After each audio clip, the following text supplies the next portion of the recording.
So Monday, I think it was Monday. I saw everybody making videos. Square Enix dropped Sony. They're gonna get rid of the woke nonsense. Blah blah blah blah blah. And I was like, I need to wait at least a day to put together some things and see what's actually going on because it's never that simple.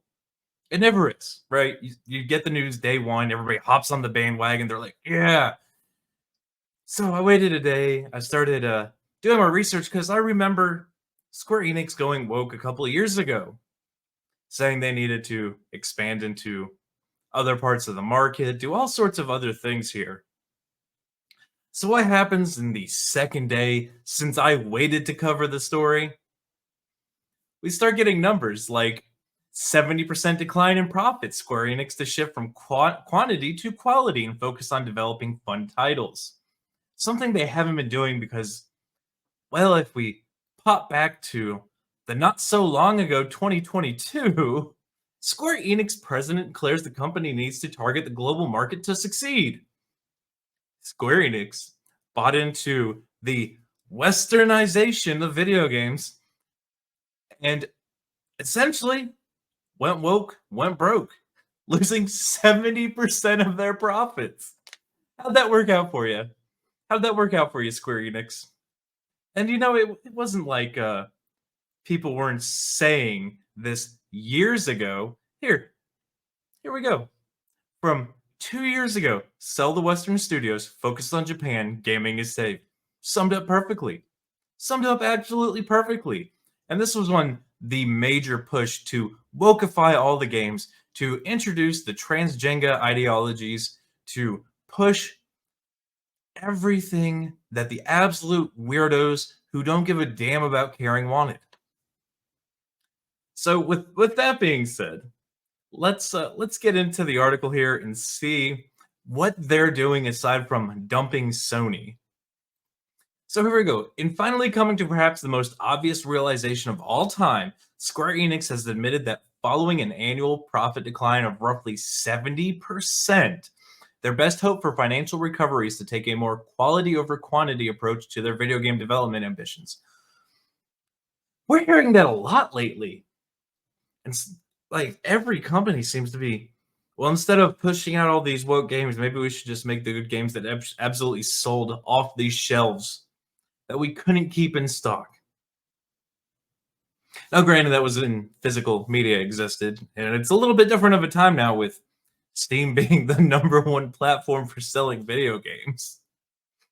But let's keep going. The Kingdom Hearts developer provided the insights into both their current financial struggles as well as their forward-looking plan of action as part of the company's annual fiscal reports for March 31st, 2023 to March 31st, 2024.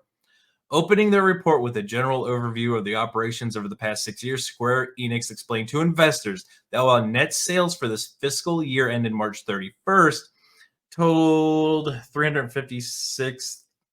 Anyway, lots of money. I know that's lots of money. And the operating and blah, blah, blah, numbers. They're losing money. That's all that is.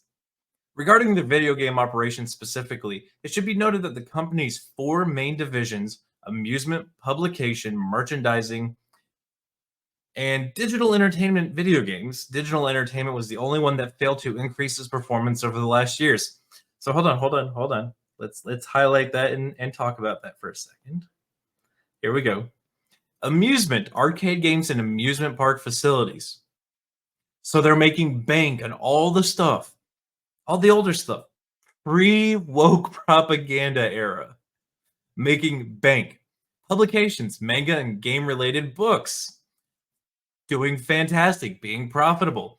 Again, everybody's saying manga's not woke, and it's selling well. Merchandising. Let's be honest, everybody who's watching, reading, playing the games, it's a little bit of a weeb. They have shelves like I do full of stuff. We can be honest here, guys. Sure, I'm moving, the shelf is empty, but the older videos, it's there, I promise. So the only thing not making money is video games, where for the last few years, they've tried to westernize the studio and make the woke garbage. Huh. Go figure. To this end, and seeking to turn their fortunes around, Square Enix then announced that they would be committed to a new medium-term business plan aimed at rebooting their operations for long-term growth. Jumping back to the 2022 article, needs to enter the global market to succeed. Fucking moron. You know, if these companies took 30 seconds to listen to the fans, to listen to the people who actually bought all their stuff, instead of banning them from the forums, instead of blocking them on Twitter, the company would have known this years ago. But instead, they had to lose 70% of their profits to figure it out. That listening to the Twitter retards scream about transgenderism and waving the rainbow flag and doing all their bigotry didn't work.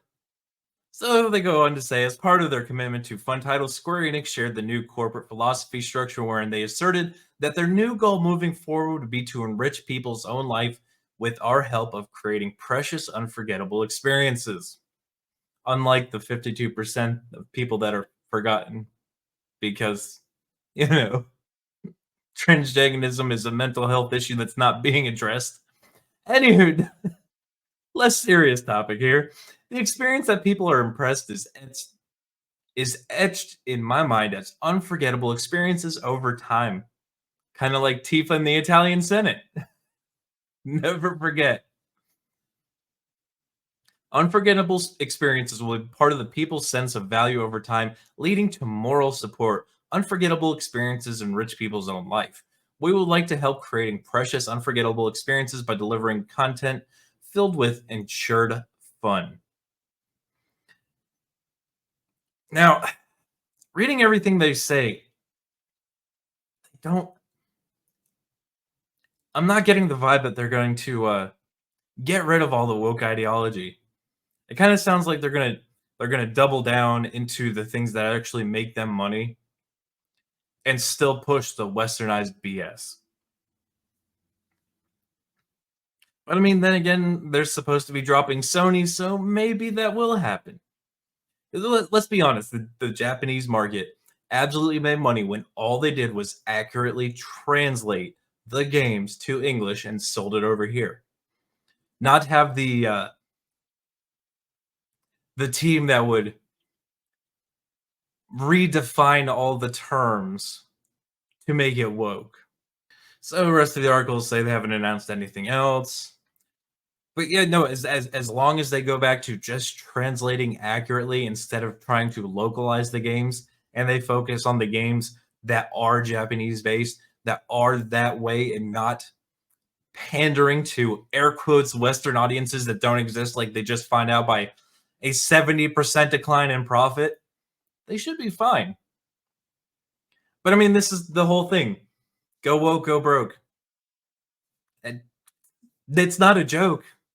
It's not something we just throw around like the weirdos who make their catchy slogans. Yeah, we made a catchy slogan. Now we'll make money. You're all fired. We lost all the money. Thank you. That actually happens. But guys, I want to hear your thoughts in the comment section on this one. While you're there, make sure you smash that like button. Make sure you subscribe. Make sure you share this one out. And until the next one, guys, be easy like sleazy.